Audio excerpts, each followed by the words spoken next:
نحمده ونصلي على رسوله الكريم اما بعد فاعوذ بالله من الشيطان الرجيم بسم الله الرحمن الرحيم رب اشرح لي صدري ويسر لي امري واحلل عقدة من لساني يفقهوا قولي اللهم ارزقنا اخلاص الہی آمین۔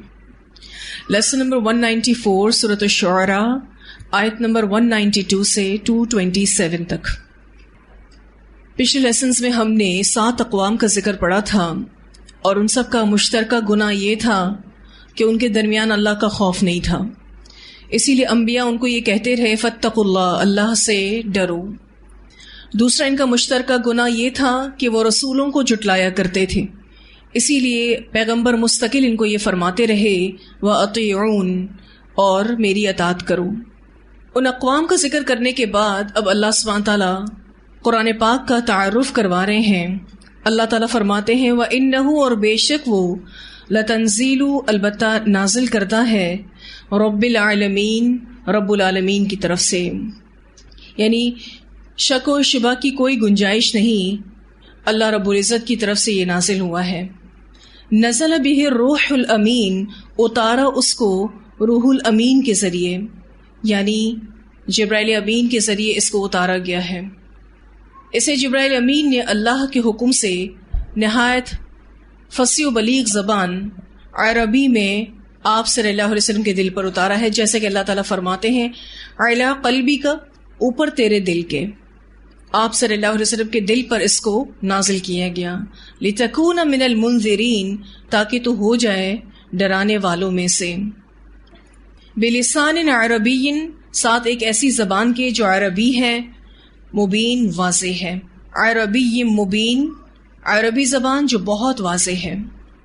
تو اللہ تعالیٰ اپنی کتاب کا ذکر کرتے ہوئے فرما رہے ہیں جسے اللہ نے اپنے عبد اور رسول سیدنا محمد صلی اللہ علیہ وسلم پر نازل کیا۔ فرمایا کہ رب العالمین کی طرف سے نازل کردہ کتاب ہے، اس میں کوئی شک و شبے کی گنجائش نہیں ہے، اسے جبرائیل امین اللہ کے حکم سے نہایت فصیح و بلیغ زبان میں نبی اکرم صلی اللہ علیہ وسلم کے دل پر نازل کیے ہیں، تاکہ اس کو پڑھ کر اہل قریش کو نبی اکرم صلی اللہ علیہ وسلم سنائیں اور انہیں عذاب جہنم سے ڈرائیں، کیونکہ یہاں پر قرآن کے اترنے کا جو مقصد بتایا جا رہا ہے لِتَكُونَ مِنَ الْمُنذِرِينَ، تاکہ آپ ہو جائیں ڈرانے والوں میں سے، یعنی آخرت کے انجام سے ڈرایا جائے۔ عربی زبان میں اس کو نازل کیا گیا ہے، یہ بات ہم پہلے بھی پڑھ چکے ہیں۔ یہ زبان بہت فصیح و بلیغ ہے، مختصر انداز میں بڑی فصیح و بلیغ بات کر جاتی ہے، اپنے معنی اور مفہوم میں بڑی فصیح و بلیغ ہے۔ وَإِنَّهُ، اور بے شک وہ یعنی محمد صلی اللہ علیہ وسلم، ہو کی ضمیر آپ صلی اللہ علیہ وسلم کی طرف جا رہی ہے، اور دوسرا ہو کی ضمیر قرآن کی طرف بھی جا رہی ہے۔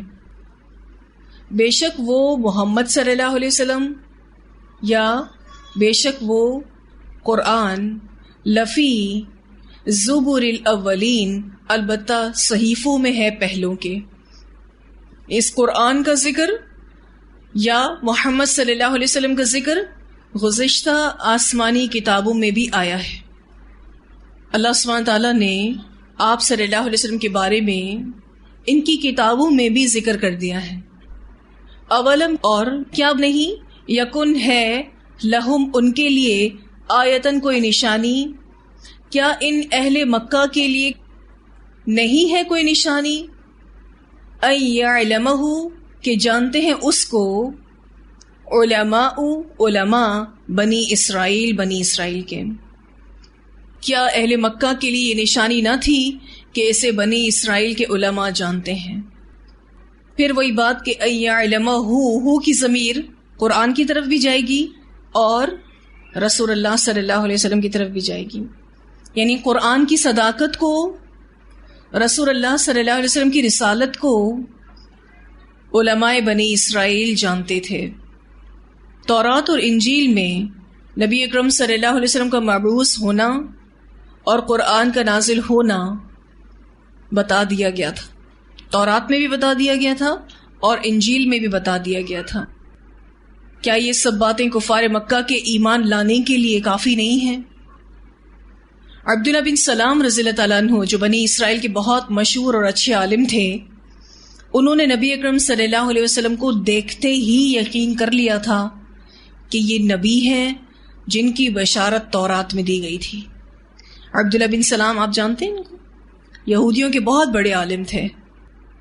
اس بارے میں حدیث آتی ہے بخاری کی، سیدنا انس رضی اللہ تعالیٰ عنہ بیان کرتے ہیں کہ رسول اللہ صلی اللہ علیہ وسلم مدینہ منورہ تشریف لائے تو عبداللہ بن سلام رضی اللہ تعالیٰ عنہ آپ کے پاس آئے۔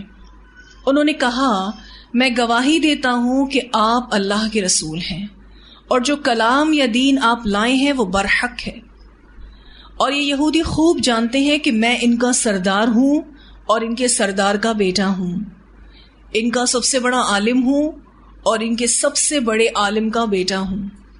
اسے بخاری نے روایت کیا ہے۔ تو واضح طور پر قرآن کے بارے میں اور رسول اللہ صلی اللہ علیہ وسلم کی رسالت کے بارے میں ان کی کتابوں میں موجود تھا۔ تو یہاں تک آپ دیکھیں تو قرآن کا بہترین تعارف اللہ تعالیٰ نے اتارا ہے۔ خاص الخاص بات جو یہاں غور طلب ہے کہ اللہ تعالیٰ نے نبی اکرم صلی اللہ علیہ وسلم کے دل پر قرآن اتارا۔ تو ہدایت حاصل کرنے کے لیے دل ایک بہت بڑا محرک ہے، جو بات دل میں آ جائے وہ خود بخود عمل میں ڈھل جاتی ہے، اور اگر کسی شخص کا دل بند ہو تو قرآن اس میں نہیں جا سکتا۔ تو کتاب کا علم حاصل کرنے کے لیے دل کا کھلنا بہت ضروری ہے، کیونکہ یہ رسول اللہ صلی اللہ علیہ وسلم کے دل پر ہی نازل ہوئی تھی۔ اگر دل بدل جائیں تو عمل خود بخود بدلے گا، خود بخود ایک موٹیویشن ہم سب کے لیے آ جاتی ہے کہ ہم نے یہ کام کرنا ہے جو قرآن میں بتایا گیا ہے۔ ولو اور اگر نزلناہ ہم نازل کرتے اس کو، یعنی اس قرآن کو، علی بعض الاعجمین، اوپر بعض اجمیوں کے، یا اجمیوں میں سے کسی اجمی پر، اگر اللہ تعالیٰ اس قرآن کو نازل کرتے، فقرأہ، پھر وہ پڑھتا اس کو، علیہم، ان پر، یعنی اہل مکہ پر، ما کانوا، نہ تھے وہ، بہی، ساتھ اس کے، مؤمنین، ایمان لانے والے۔ اللہ تعالیٰ یہاں فرماتے ہیں کہ اگر ہم اسے، یعنی قرآن کو، کسی اعجمی پر نازل کرتے، پھر وہ اسے ان پر پڑھتا بھی، یعنی اہل مکہ کو پڑھ کر بھی سناتا، تو بھی یہ اس پر ایمان نہیں لاتے۔ اللہ تعالیٰ یہاں کفار مکہ کی شدت کفر کو بیان کر رہے ہیں کہ اگر یہ قرآن کسی اعجمی رسول پر اتار دیا جاتا جس کی زبان عربی نہ ہوتی، اعجمی کہتے ہیں گنگے کو، عرب چونکہ خود کو فصیح و بلیغ کہتے تھے، اور جو نان عربز ہوتے ان کو یہ اعجمی کہتے تھے۔ وہ کہتے تھے کہ بات صرف عربوں کو کرنے آتی ہے، باقی اعجمی لوگ جو ہیں وہ اپنی بات کی وضاحت نہیں کر سکتے، اسی لیے خود کو عربی، اور جو غیر عرب ہوتا اس کو اعجمی کہتے کہ ان کو بات ہی کرنا نہیں آتی۔ تو اللہ تعالیٰ یہاں فرماتے ہیں کہ اگر ہم اس قرآن کو کسی اعجمی رسول پر اتار دیتے جس کی زبان عربی نہ ہوتی، اور وہ اسے پوری وضاحت کے ساتھ ان اہل مکہ کو سنا بھی دیتا، تو بھی یہ کفار ایمان نہ لاتے۔ اس شدت عناد کی وجہ سے اپنی کوئی منمانی توجہ یہ بیان کر دیتے، اور کوئی نہ کوئی صورت ایسی نکال لیتے کہ اس شخص کی بات ہم اس لیے نہیں مانتے کہ عربی نہیں ہے۔ اب تو عربی رسول یعنی محمد صلی اللہ علیہ وسلم پر قرآن اترا، جب وہ اس کو نہیں مانتے تو کسی نان عرب پر اترتا قرآن تو اس کو کیسے مانتے؟ اور صاف انداز میں اللہ تعالیٰ یہاں وضاحت کر رہے ہیں، ما کانوا بہ مؤمنین، یہ ایمان لانے والے نہیں ہیں۔ کذالک، اسی طرح، سلکناہ، گزارا ہم نے اس کو، ہو کی ضمیر قرآن کی طرف جا رہی ہے. گزارا ہم نے اس قرآن کو.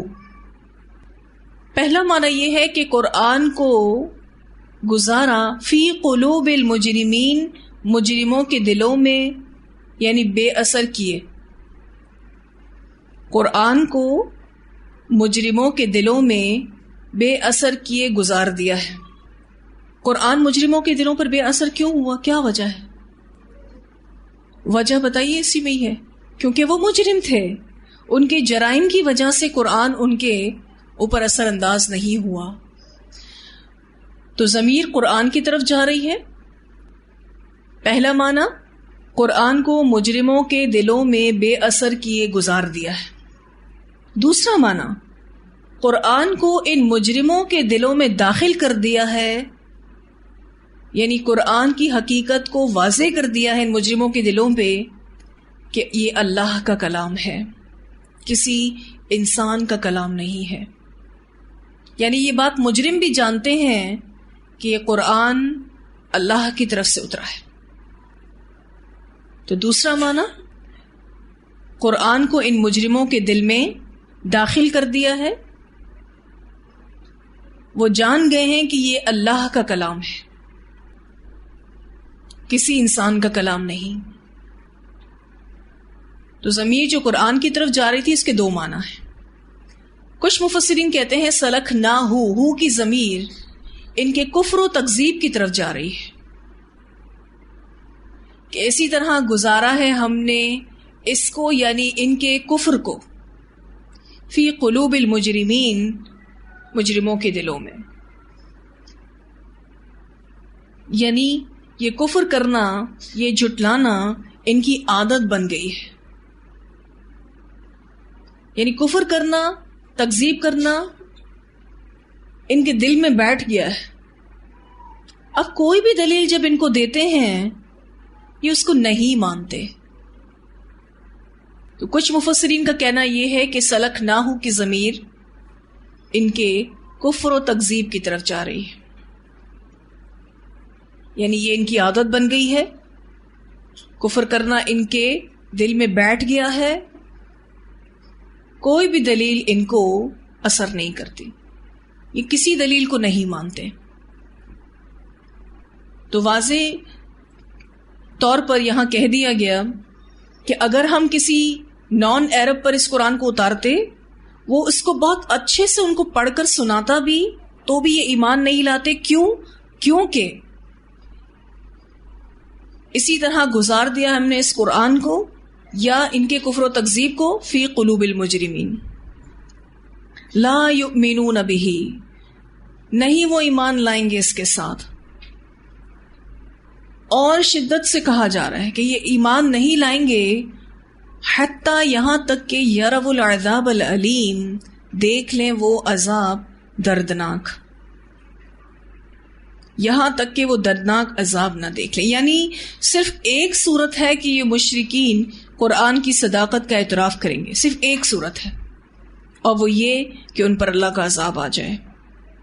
جب وہ آنکھوں سے دیکھ لیں گے اللہ کے عذاب کو، پھر وہ اس قرآن کی صداقت کو مانیں گے. فَيَأْتِيَهُمْ، تو وہ آ جائے گا ان کے پاس، وہ آ جائے گا ان کے پاس، مراد عذاب بھی ہو سکتا ہے اور مراد یہاں سے قیامت بھی ہو سکتی ہے. بغتتاً، اچانک. تو عذاب کی صفت یا قیامت کی صفت یہاں پر بغتتاً بتائی جا رہی ہے. وَهُمْ لَا يَشْعُرُونَ، اور وہ اس کا شعور بھی نہیں رکھتے ہوں گے. یعنی کفار پر اللہ کا عذاب ایسا اچانک آئے گا کہ انہیں اس کے آنے کی خبر تک بھی نہ ہوگی.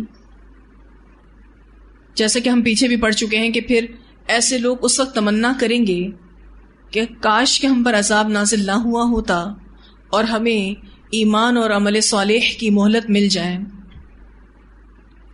اس بارے میں روایت آتی ہے، سیدنا ابو ہریرہ رضی اللہ عنہ بیان کرتے ہیں کہ رسول اللہ صلی اللہ علیہ وسلم نے فرمایا، قیامت اس حال میں قائم ہوگی کہ ایک آدمی اونٹنی کا دودھ دھو رہا ہوگا اور پینے کے لیے ابھی برتن جیسے اٹھائے گا، ابھی برتن اس کے منہ تک نہیں پہنچ پائے گا کہ قیامت آ جائے گی. دو آدمی کپڑے کی خرید و فروخت کر رہے ہوں گے، ابھی خرید و فروخت مکمل نہیں کر پائے ہوں گے کہ قیامت آ جائے گی۔ ایک آدمی اپنا حوض درست کر رہا ہوگا، ابھی وہ واپس نہیں پلٹے گا کہ قیامت آ جائے گی۔ اسے مسلم نے روایت کیا ہے۔ تو واضح طور پر یہاں پتہ چلتا ہے کہ قیامت اچانک آئے گی، اور روزمرہ کی زندگی کے کام کاج ویسے ہی ہو رہے ہوں گے، ایز پر روٹین لوگ اپنے کاموں میں مصروف ہوں گے، اور قیامت آئے گی اور سب کچھ تہس نہس ہو جائے گا۔ فَيَقُولُوا تو پھر وہ کہیں گے، حل کیا نحن ہم منظرون مہلت دیے جائیں گے، مہلت مانگی کہ کچھ ہمیں مہلت مل جائے۔ پہلے عذاب کی جلدی کر رہے تھے، اور پھر جب عذاب آ جائے گا تو کہیں گے کہ کیا ہمیں مہلت مل سکتی ہے۔ أَفَبِعَذَابِنَا کیا پھر ہمارے عذاب کے ساتھ یستعجلون وہ جلدی مچا رہے ہیں۔ یہ ایک ڈانٹ والا انداز اللہ تعالیٰ کا، کیونکہ یہ انکار کرنے کی وجہ سے رسول اللہ صلی اللہ علیہ وسلم سے کہا کرتے تھے کہ عذاب لے آؤ، کہاں ہے وہ عذاب جس کی تو ہمیں دھمکی دیتا ہے۔ تو اللہ تعالیٰ کہتے ہیں کیا پھر ہمارے عذاب کے ساتھ وہ جلدی مچا رہے ہیں۔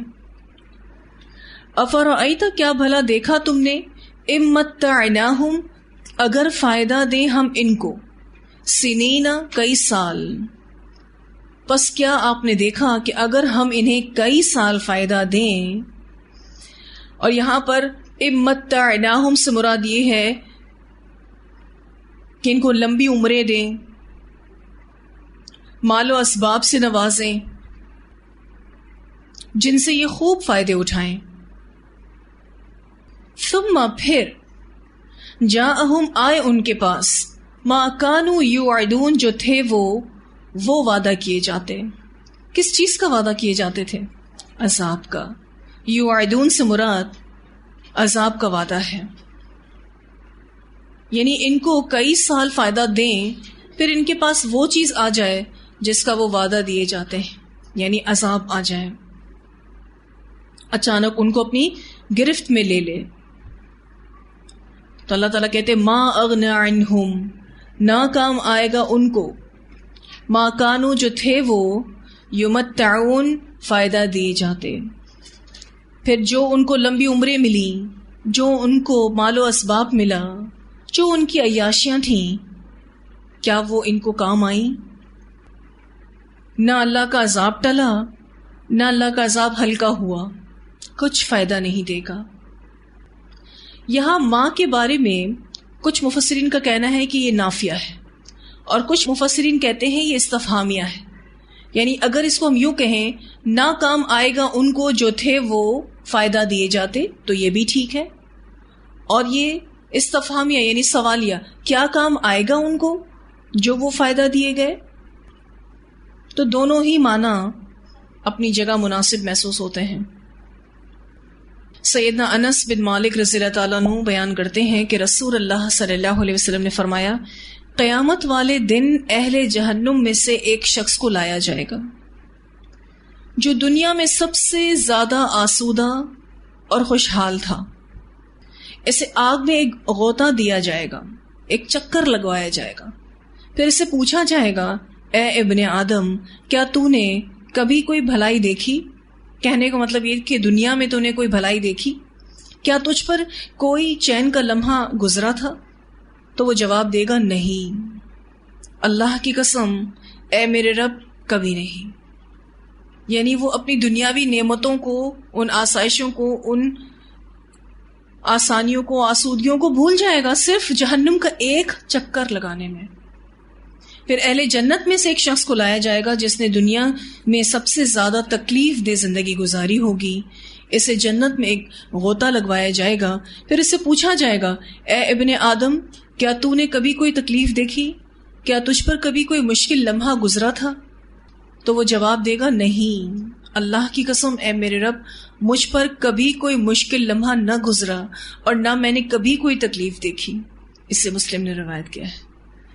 یعنی جہنم میں جانے والا شخص صرف ایک لمحہ جہنم میں گزارے گا اور اپنی دنیا کی ساری نعمتوں کو بھول جائے گا اس تکلیف کے سامنے، اور جنت والا جنت کی آسائشوں کے سامنے، جنت کی نعمتوں کے سامنے اپنی دنیا کی ساری تکلیفیں بھول جائے گا، صرف ایک لمحہ وہ گزار کے آئے گا. تو اس دنیا میں جو مال و متاع دیا گیا ہے وہ کچھ کام نہیں آنے والا.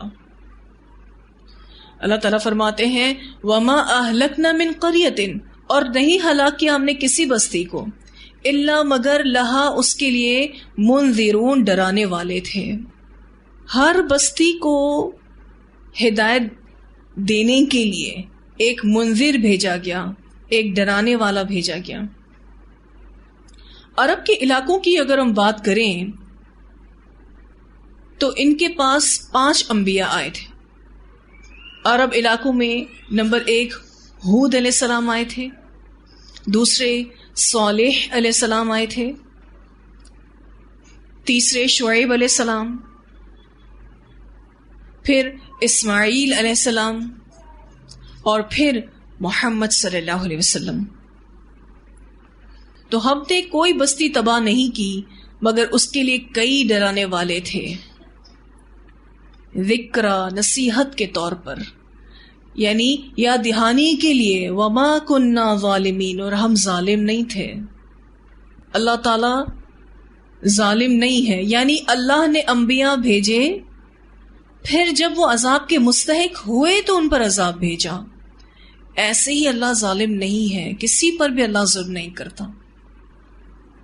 تو اس آیت میں اللہ سبحانہ تعالیٰ یہ واضح کرنا چاہتے ہیں کہ اللہ نے اپنے عدل و انصاف کے تقاضے کے مطابق ہر قوم کے پاس اپنا رسول بھیجا، جس نے انہیں اللہ کے عذاب سے ڈرایا اور ایمان باللہ کی دعوت دی. لیکن جب کوئی قوم نہ مانی اور ایمان کی کوئی امید باقی نہ رہی، پھر انہیں ہلاک کر دیا گیا. اللہ کسی بھی قوم پر ظلم نہیں کرتا، نبی بھیجنے سے پہلے کبھی بھی ہلاک نہیں کرتا. اور آپ یہاں اگر یہ لفظ دیکھ رہے ہیں ذکر، نصیحت کے طور پر، یعنی یاد دہانی کے لیے اللہ نے انبیاء بھیجے. وما، اور نہیں، تنزلت اترتے، بہ شیاطین، ساتھ اس کے شیاطین. اب ان مشرکین کا ایک اعتراض تھا کہ قرآن شیاطین لے کر اترتے ہیں. تو اللہ سبحانہ تعالیٰ اب ان کو جواب دے رہے ہیں کہ یہ خوبیوں والی کتاب اللہ کی طرف سے نازل کردہ ہے، جیسے روح الامین لے کر اترے ہیں، جس کو نبی اکرم صلی اللہ علیہ وسلم کے دل پر اتارا گیا ہے. اس کو شیاطین لے کر تو نہیں اترتے، اور شیاطین اس کو لے کر اتر بھی نہیں سکتے. پہلی وجہ وما ينبغي لهم، اور نہیں جائز ان کے لیے، ان شیطانوں کے لیے قرآن کا لے کر اترنا جائز ہی نہیں، یعنی ان کو زیب ہی نہیں دیتا. اس کی وجہ یہ ہے کہ اس قرآن میں نیکی کا حکم ہے، منکرات کا سد باب ہے. قرآن اللہ کا نور ہے، انسان کے لیے ہدایت کا ذریعہ ہے. تو شیاطین کا کام تو اللہ کے بندوں کو گمراہ کرنا ہے. شیاطین یہ کام کیسے کر سکتے؟ تو یہ بات شیاطین کو جائز ہی نہیں ہے، زیب ہی نہیں دیتی کہ وہ قرآن کو لے کر اترے. اس کی پہلی وجہ اگر آپ یہاں نمبر 1 لگا دیں وما ينبغي لهم میں، کہ نہیں جائز ان کے لیے، تو پہلی بات اس لیے جائز نہیں کہ اس میں نیکی کا حکم ہے. دوسرا، اس میں منکرات کا سد باب ہے، قرآن اللہ کا نور ہے، اور چوتھی بات انسان کے لیے ہدایت کا ذریعہ ہے. تو شیاطین کا کام بہکانا ہے، اللہ کے بندوں کو گمراہ کرنا ہے. دوسری وجہ وما یستطیعون، اور نہیں وہ استطاعت رکھتے اس کی، یعنی شیطان اس کے اہل ہی نہیں بنائے گئے کہ وہ قرآن کا بوجھ برداشت کر سکیں، یہ اس کی طاقت نہیں رکھتے کہ قرآن کو اٹھا سکیں. تیسری وجہ انہم، بے شک وہ یعنی شیطان، عن السمع، سننے سے، لمعزولون، البتہ دور کیے گئے ہیں. شیاطین کی رسائی اس قرآن تک نہیں ہو سکتی. اسی لیے آپ دیکھیں کہ جب اللہ تعالیٰ نے رسول اللہ صلی اللہ علیہ وسلم کے دل پر اس کو نازل کیا تھا، اس وقت فرشتوں کا شدید پہرا تھا جو آگ کے انگاروں کے ذریعے شیاطین کو مار بھگاتے تھے جو بھی سننے کی کوشش کرتا تھا۔ یہ تو ہم سب پیچھے پڑ بھی چکے ہیں کہ وحی کا جب یہ معاملہ رسول اللہ صلی اللہ علیہ وسلم کو دیا گیا تو جس وقت وحی اترتی تھی آسمان کی سیکیورٹی کو بڑھا دیا جاتا تھا، اور اگر کوئی شیطان کچھ بھی سنگن لینے کے لیے آتا تو اس کو آگ کے انگاروں سے بھسم کر دیا جاتا، تاکہ قرآن پوری حفاظت کے ساتھ رسول اللہ صلی اللہ علیہ وسلم تک پہنچ جائے۔ تو یہاں پر تیسری وجہ یہ بتائی گئی، اِنَّهُمْ عَنِ السَّمْعِ لَمَعْزُولُونَ، بے شک وہ یعنی شیطان سننے سے البتہ دور کیے گئے ہیں، اس قرآن کو سننے کی طاقت نہیں رکھتے، قرآن تک ان کی رسائی نہیں ہو سکتی، وہ اس کے سننے سے دور اور محروم کر دیے گئے ہیں۔ تو 3 وجوہ کی بنا پر اسے شیطان لے کر نہیں اتر سکتے۔